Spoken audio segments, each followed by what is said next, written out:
Hello, let's continue our Sudoku adventure with number 1000, Ode to Tent and 10 by Rangsk. So this is Sudoku Adventure 1000, and in celebration of that, we're going to have some very special puzzles for a little bit. We're still going to release one a day, but what these puzzles are they are inspired by previous Sudoku Adventure puzzles. So I asked the setters on the team, whoever was willing, to look through and find a puzzle that has already been featured in Sudoku Adventure and make a puzzle that is inspired by it. So I thought that was a neat idea, and thank you to the setters for following through on that. And I'm going to start us off with my own puzzle. Normally I would have a guest solver on to solve my puzzles because I think that's more interesting. But in this case, I kind of dropped the ball and I ran out of time to ask someone to do it. So I am going to show you how to solve my puzzle. And, you know, there is some advantage to that because this is on the difficult side. And so I want to show you what kind of the logic I intended looks like. So let me go over the inspiration for this puzzle first. So it is inspired by puzzle number 802 called Tent and 10. And it was a collaboration between Powfly Campling and Zetamath. And Zetamath actually invented the 10-line constraint. And so it's neat that he was able to introduce it into this series as well. And so I really liked how intricate the setting was and how they utilized the 10 lines. And I thought that had legs, just the logic that they used there. So I thought that I would take my hand at creating a puzzle similar to that, which hopefully isn't too similar to it. But if you do solve puzzle 802 first, I think you might have an easier time with this one, but you're still going to run into some logic you're going to have to figure out. All right, so there will always be a link in the description to the original video or the video for the original puzzle, as well as a link to it. And then also, of course, there's always a link to this puzzle. All right, well, let's go over the rules. So we do have normal 6x6 Sudoku rules. So in each row, each column, and each 2x3 box, we are placing the digits 1 to 6, exactly ones each. We just have 10 lines in the grid. Let's go over, I might as well use this one. The way 10 lines work is we need to figure out how the 10 lines are segmented such that each segment adds to 10, exactly 10. So maybe we'd have these three adding to 10, and then these three adding to 10, and then these two adding to 10. But we don't know if that's the case. That it's part of what we have to figure out, which is what makes 10 lines neat. But let's say we figure out this is how the segments go. Then the green needs to add to 10, the purple needs to add 10, and the blue needs to add to 10. I'm not going to get too deep into trying to put numbers on this line, but that is how they work. But, you know, it's not the only way we could segment it. Like we could try to segment it like this, and like this. Maybe that's how it's segmented, and all of these would add to 10. So you have to figure out how it's segmented and how each segment adds to 10. And that is the puzzle. And that's it. Those are the rules. There's a link in the description if you'd like to try the puzzle yourself. And I'm going to get started right now. All right, so the first thing that you're going to notice, which actually doesn't come into play until later, but it is a gimme, and it helps you start thinking about 10 lines in the right way, which is in box 2 here. You'll notice we have a 10 line that is encompassing 5 out of the 6 cells in the box. And so we know that all of the cells on the line are going to add to a multiple of 10. So this will add to 10 or 20 or 30 or 40. But we also know that an entire box in the Sudoku adds to exactly 21 because a box has the digits 1 to 6 once each, and 1 through 6 sums to 21. And so that means that 5 cells here must sum to 20. If they sum to 10, this would have to be an 11.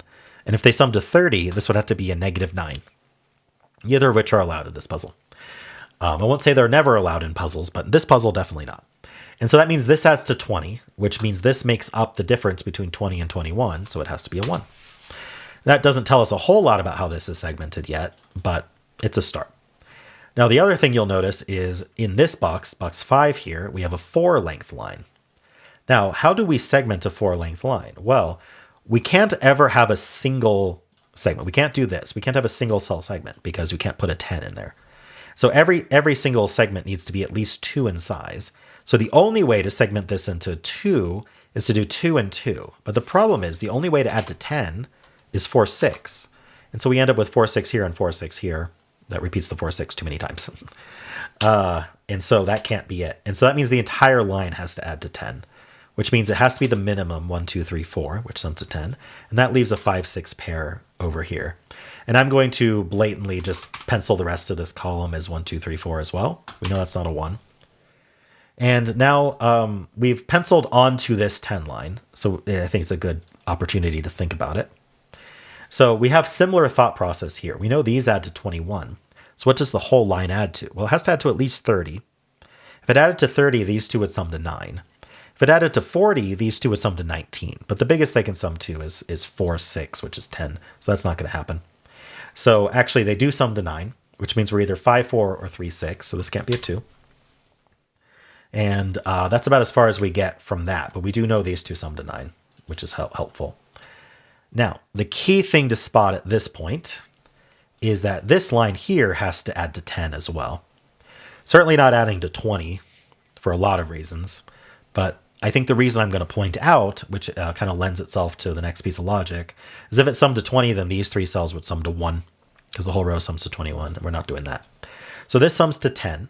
And because of the natural roping, or if you want to do the math, whatever, that means this also sums to 10, and this sums to 11. Let's focus on these three cells. We know that these three cells sum to 10 because they're the exact same 3 digits as these three, just in some order. And these three sum to 10. So if these sum to 10, that means, if you think about it, whatever's going on with the segments here, it's also going to include this 5, 6, because the 5, 6 can't be on its own. So what I've highlighted here sums to more than 10. It sums to 15 or 16.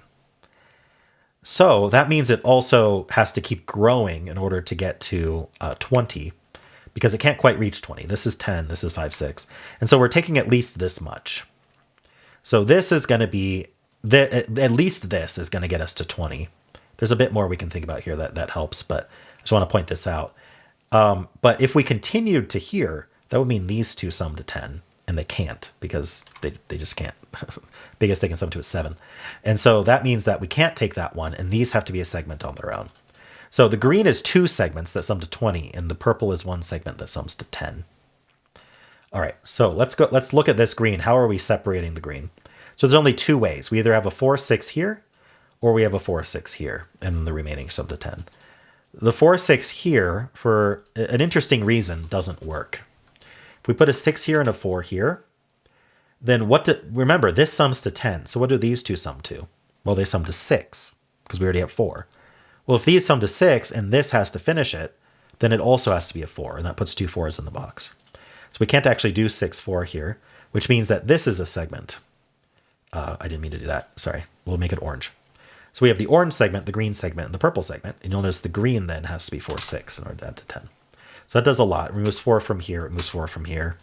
4 is on one of these two. All right. So now we want to think about this. I think there's a lot to think about here, but let's think about this one first. So if this is a 6, then these two add to 4. So they'd be a 1, 3 pair.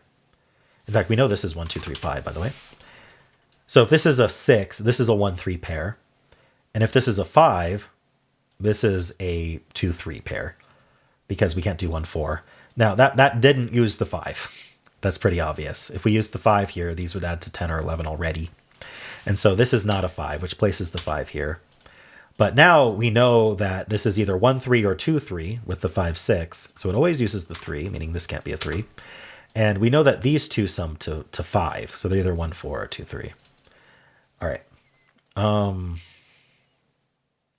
So what's our next step here? All right, I think I know the next step.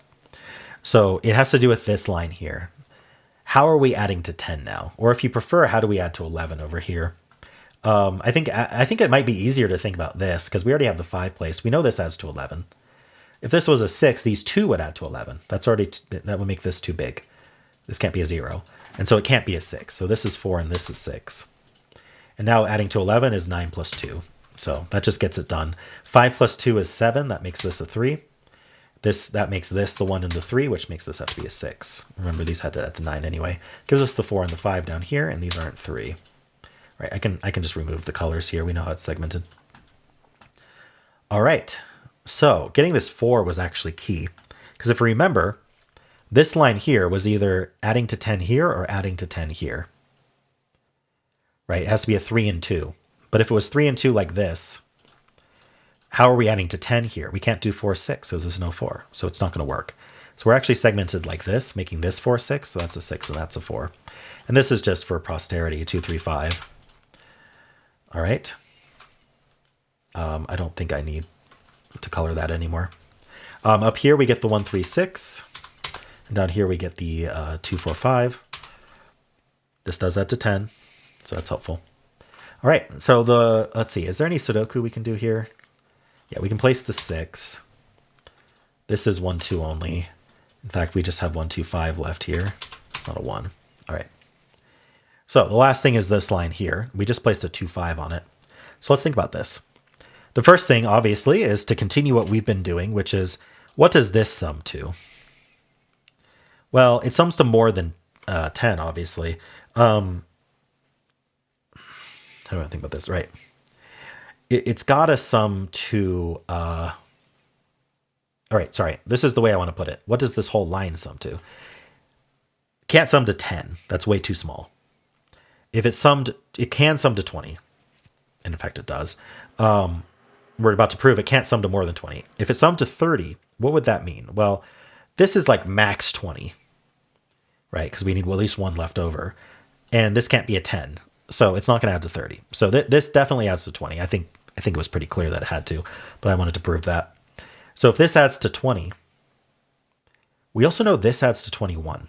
So these cells here that I've marked in green, whatever they add to, when we add purple to it, they're 20. When we add orange to it, they're 21, right? Green plus purple is 20, and green plus orange is 21. So this has to be one bigger than this.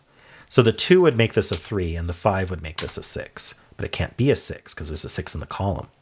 And so this has to be 2, 3. All right. We can do a little bit more Sudoku. All right, now, that's not 3. All right, that places the 3 here. So now we got to get to 10. We're starting from here. How are we getting to 10? Well, we're certainly not doing 2, 8. In fact, we know what this digit is, so that should help. There's more Sudoku. That's a 5. So this gets us to 7. So if we wanted these 3 to add to 10, this would have to be a 3, but it can't be. So we need these 4 to add to 10, which leaves these 2 behind, so we know that this is the 4, 6. So this is 4, 6. That's 5, 4. That's 3, 6. This is the 2, 5, and 3. That's our 1, 5, and 2. We get the 2, 4, and 1, and then now these just fill out, and they should add to 3. So it should be a 1 and a 2. All right. Cool. So that is my puzzle. I hope you enjoyed it. I hope you found it fun. There are definitely some difficult things to think about, but I think hopefully my clean solve showed you at least how I intended it to be solved. And I hope I kind of directed you to the next line to look at, other than this little one here. But this one was really telling you, hey, let's start thinking about how the box sums to 21 and then the line sums to a multiple of 10. Because you use that like at least 3 times in this puzzle, if not more. All right, cool. Well, I hope you are looking forward to the remaining puzzles in this series. None of the rest are made by me, but they are all inspired by other puzzles. And yeah, if you enjoyed this, why not leave a like, subscribe, and a kind comment below.